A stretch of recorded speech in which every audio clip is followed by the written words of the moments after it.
Y justamente el día de hoy, señor Garrido, en el que se cumple el primer año de elección del presidente Luis Abinader y todo su equipo, aunque asumiese este mandato, ¿no? El 16 de agosto, pero fue un día como hoy, en medio de una pandemia, República Dominicana, pues definitivamente consternó la atención de todos en la región por ser el primer país en medio de una pandemia que lograba realizar sus elecciones presidenciales y que se pudiesen realizar sin mayores traumas. Al final de cuentas, incluso los niveles de abstención no fueron tan elevados comparado incluso con elecciones similares en años anteriores. O sea que también el día de hoy es un hito, ¿no?, en la historia de la República Dominicana. Bueno, ciertamente como fecha, fue la primera vez que un 5 de julio los dominicanos van a las elecciones a votar por un candidato presidencial o entre varios candidatos presidenciales por un potencial presidente y vicepresidente, ¿no? Eso en definitiva es un hito, pero hay muchas cosas que son particulares. El 16 de mayo, 16 de agosto, no soy historiador, pero según tengo entendido fueron fechas establecidas por el sátrapa en su momento, Ajá. que no tienen realmente una demarcación física, o sea, histórica de relevancia. Creo que tenía que ver con el nacimiento de su madre o algo así, el 16 de mayo, tú me corriges. Y no sé por qué esa fecha pues la hemos dejado, ¿tú entiendes? Bueno, ya Y no el es mismo 16 de así. agosto, bueno, Con la del 16 de ¿eh? mayo, con la 16 de mayo ya no es tanto así porque ya no se ha, en las últimas elecciones, pues no se ha asumido el 16 de mayo Sí, como un 20 fecha, de sino mayo, exacto, que hemos dependiendo, visto, ujú, dependiendo de se ha cuándo puesto, caiga ese exacto, domingo. se ha puesto la tercera semana de mayo una fecha similar, digámoslo así. Ujú, ujú. Pero, ¿verdad? Que doña Julia no tenga nada que ver, Dios la tenga en gloria por lo sano de su vientre. Eh, pero en este caso, definitivamente sí, hace un año, pero lo interesante es que hace un año, tal y como editorializamos la semana pasada, cuando se hicieron esas elecciones, el país no estaba en toque de queda, a pesar de que estábamos en medio de la segunda famosa oleada, de que la tasa de positividad era mayor que la actual, la tasa de mortalidad era más de un 50% superior a la actual, casi rayando el 60% por encima del actual, y obviamente no teníamos vacunas. Entonces a uno le resulta como complicado entender por qué para ir a la fiesta y la juerga y el teteo, si lo vamos a poner así, de las elecciones, sí se puede, y el PRM y el gobierno y todos los aliados lo veían bien y ahora lo ven mal. Entonces ahora quieren que todo el mundo esté guardado, que el 20-30% de la economía dominicana esté cercenada o arruinada. Y para colmo, entonces tú me dices que están pidiendo, que también lo comentamos la semana pasada y se puso en el editorial de New Horizons Radio. ¿Será que ellos están escuchando New Horizons Radio? Porque yo no estoy entendiendo. Sí, porque entonces se lo avisamos, o sea, se lo dijimos. Tú no puedes con el 20-30% de la economía en ascuas, arruinada, pretender seguir con unos programas sociales y unos subsidios y un sinnúmero de ayuda a los compañeritos y ayuda al sector que no tiene ese, ¿verdad? Porque el Ujú. sector que no tiene ese, a ese sector sí están ayudándolo, pero al que tiene ese, a ese lo están quebrando. Entonces ahora queremos más subsidios, más préstamos, para que el resto de nosotros paguemos con eso. Óyeme, ya como que mucho con demasiado. Bueno, definitivamente se pone complicado y como usted señala, parecería que muchas voces que de momento pudiesen estar cantando en el desierto, donde nadie los escucha, de golpe es la fórmula mágica del gobierno. Entonces, son cosas que justamente en este primer año ya formal de estas elecciones, obviamente tiene poco menos el gobierno del presidente Luis Abinader, pero muchas las voces que se han planteado con argumentos muy similares, porque aunque lo hemos dicho, parece una obviedad, parece muy obvio que es lo que hay que hacer y que si se sigue por ciertos caminos, pues obviamente el punto final de ese camino se conoce, no hay que inventarse la rueda para reconocerlo, y justamente aunque pudiéramos estar a veces en desacuerdo con posiciones como la del cacique de Santiago, por ejemplo, con el señor Abel Martínez, hay lógicas que tú dices, pero ¿y hasta dónde es que lo vamos a llevar? Cuando de repente en este propio toque de queda que estamos hablando el día de hoy, el presidente y su gabinete del área de salud, que son los que han estado trabajando con este nuevo toque de queda o decreto, más bien el 419-21, que es el que enmarca todas estas nuevas medidas sanitarias y de restricciones, pues justamente cuando usted ve que en una cierta respuesta a un sector, ese que usted señala que no tiene, que tiene ese, ¿no? En el sector de la hostelería, que es el que la semana pasada pues se pronunció desde todas las tribunas que le abrimos las puertas, así lo hicieron, y por todas las plataformas digitales, entonces se le permite o se quiere flexibilizar un toque de queda a partir de las 10 de la noche.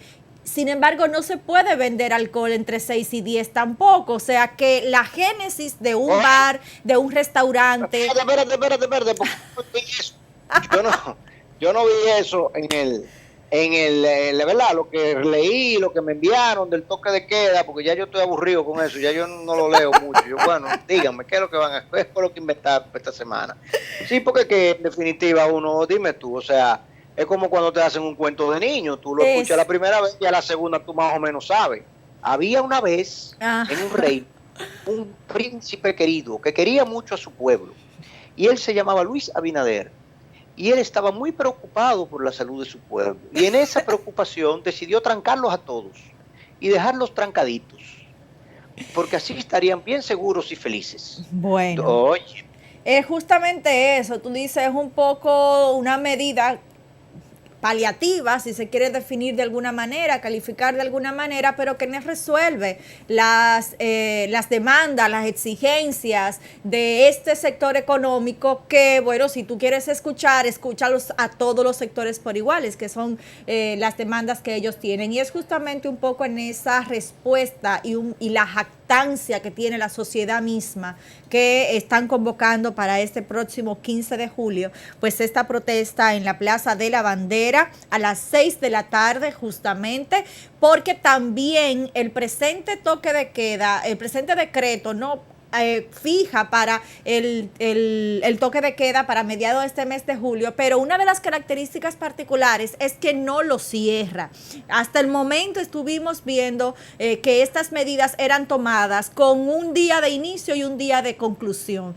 Este presente toque de queda no tiene un día de finalización. Hay que recordar que la pasada semana el Poder Legislativo pues aprobó 45 días más de estado de emergencia que estarían siendo cumplidos hasta el 26 de agosto. Y es una de las, digamos, de los parámetros que tiene el gobierno para poder tener un marco referencial del toque de queda presente. Y ha condicionado que estaría flexibilizando parte de ese toque de queda en aquellas localidades donde la población se haya inoculado cerca de un 70%.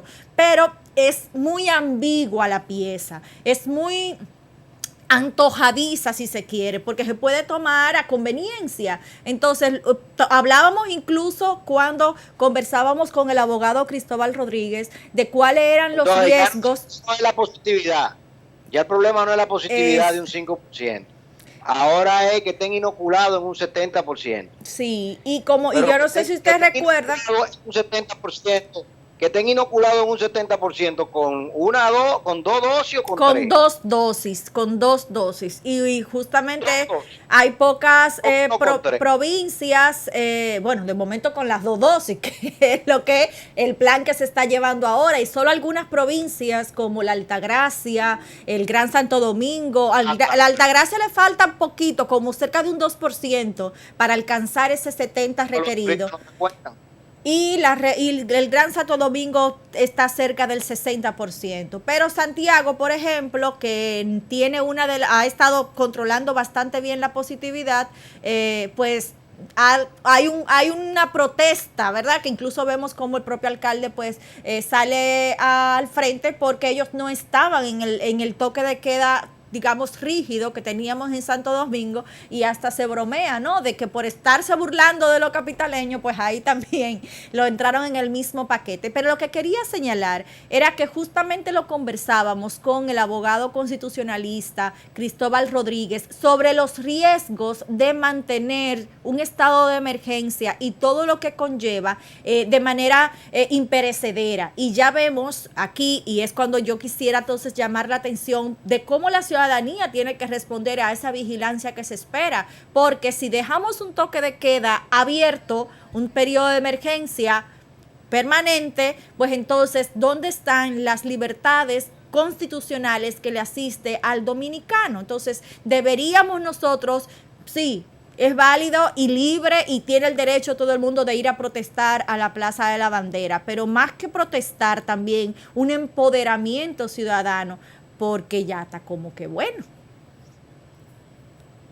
Señor Garrido. Pero Ana, pero un empoderamiento ciudadano, pero descríbeme eso, o sea, ¿qué podemos nosotros hacer fuera de la protesta y de la exigencia, claro, de aclaraciones, de justificaciones?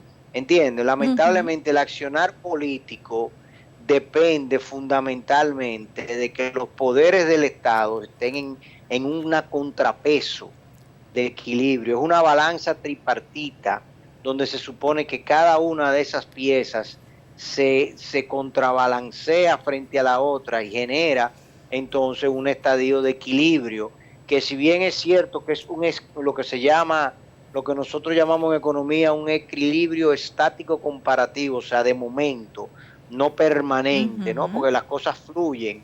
Entonces, en un momento dado, un lado tira más que el otro tira un poquito menos y se mueve hasta que al final volvemos a llegar a un punto de equilibrio, que es cuando se aprueban leyes, por ejemplo, cuando se aprueban resoluciones, cuando se aprueban acciones por parte de cualquiera de los poderes del Estado, ahí se supone que tú tienes una relación de equilibrio. Pero resulta que esos representantes que están en el Congreso no representan a sus comunidades. No representan a sus comunidades. El senador Castillo no representa a Atomayor, el senador Castillo representa al Partido Revolucionario Moderno.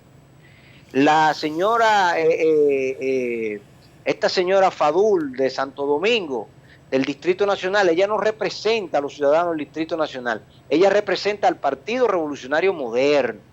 Félix Bautista no representa a San Juan de la Maguana. Félix Bautista representaba a Dios Nilo y ahora representa a la FUPU. Y entonces obedecen y hacen lo que esas fuerzas políticas quieren, independientemente de lo que sus comunidades necesiten, porque primero se deben al partido. ¿Cómo era que decía el lema? Servir al partido para servir al pueblo. Vea usted qué semejante lema, qué cómodo, qué bueno es así. Qué bueno es así. Yo primero, eso es como la mascarilla en el avión, que te dicen primero póngasela a usted y después a los niños. Ajá. Entonces, siguiendo ese mismo ejemplo, sirva primero al partido y después al pueblo. Entonces, ya le aprobaron hasta el 26 de agosto. Entonces, ya tienen toda la de la ley, tienen todo el andamiaje jurídico, tal y como te dijo Cristóbal, para ellos poder justificar el toque de quiebra, con las variables que le quieran poner, con las variantes que le quieran poner. Entonces, obviamente, ya la ciudadanía, ante ese vacío representativo, comienza a quejarse de una forma absurda. Porque es que cuando llegó el COVID, primero, nos quejábamos amargamente de por qué lo dejaron venir y cómo lo dejaron venir y las políticas que se estaban trazando en ese momento y la falta de camas, la falta de centros sanitarios que tuvimos en ese momento y las fuerzas políticas vivas en pleno ejercicio electorero, hasta en instaladores de carpas móviles sanitarias se convirtieron. Pero tan pronto entonces ya se vieron con el solio presidencial, ya esas carpas desaparecieron.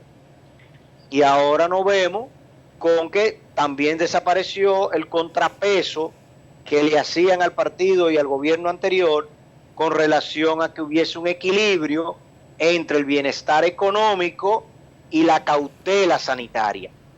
Y esa cautela sanitaria ya hoy en día, visto un proceso de inoculación con muchas garantías, tantas garantías que el país fundador de la epidemia, ¿verdad?, solamente necesitó inocular a un 16% de su población para poder estar abierto de manera plena. Claro que aquel país es un país donde cuando el gobierno te dice brinca, nadie pregunta ni de qué alto, empieza a saltar adelante, claro, y después que me digan cuánto, ¿entiendes? Y allí hicieron un estado de trazabilidad de la enfermedad muy bien hecho y lograron ubicar rápidamente dónde era que estaba el problema, más aún que el problema salió de un laboratorio que lleva el mismo nombre. Entonces la cosa no era muy difícil llegar a dónde era que estaba el problema, ¿verdad? Esa estaba fácil. Pero con 16% de la población se inoculó todo. Aquí tenemos el mismo sector, el mismo vector que garantizó la infección, es el mismo vector que ahora nos está trayendo las diferentes versiones. Tú tienes presidente light, presidente regular, la black, entonces ahí la tenemos COVID-1, COVID-2, COVID-Delta, COVID-Brasil. Valga la cuña, ¿verdad? COVID-Suráfrica, ¿verdad? Todo lo COVID, exactamente, valga la cuña. Bueno, pues podemos poner modelo especial, modelo negra, que yo, como tú quieras. Él va a seguir dando cuña de gratis. Para poner la cuña, sí, porque todavía no son las 3, podemos hablar de eso. Todavía no son las 3. Ya después de las 3 no se puede hablar de eso. Entonces, ahora tenemos ese mismo vector, sigue vivo. Ese mismo vector sigue vivo. Y le estamos pidiendo vacuna, o prueba de COVID, mejor dicho, al 1.5, fue que me dijiste, al 2% de los países que nos visitan. Al resto del mundo no le pedimos nada, pero sí le estamos pidiendo a la población que está aquí adentro que quiebre, que requiebre, que no tenga cómo garantizarle el futuro a su familia, y entonces que nos sigamos endeudando para que esos que están quebrados también se le aumente la deuda. Y a los que no estamos quebrados todavía, que nos tienen sacudiéndonos, ¿verdad? Y ajustándonos todos los días a un sinnúmero de modalidades y de cosas, que también sigamos con estas dificultades. Sí, definitivamente. Y en definitiva, sorprendentemente, porque somos un país que está en el mismo trayecto del sol, la clase galena dominicana, los médicos, han logrado manejar de forma extraordinaria la enfermedad, de tal suerte que la tasa de letalidad está por debajo de 1.2 y tenemos apenas 3.500 personas fallecidas, que uno es demasiado, pero son 3.500 personas fallecidas en 16 meses, lo que da un rango de acción que estamos hablando de menos de 200 personas al mes. Entonces, 200 personas al mes en un país que tiene 1.200.000 personas con problemas de hipertensión y 600, 800.000 personas con problemas de diabetes, realmente que son dos de las comorbilidades bien intensas que afectan a los que padecen de esta enfermedad, como que uno no encuentra la justificación de por qué mantener todo cerrado. Es sencillo, sí, eso.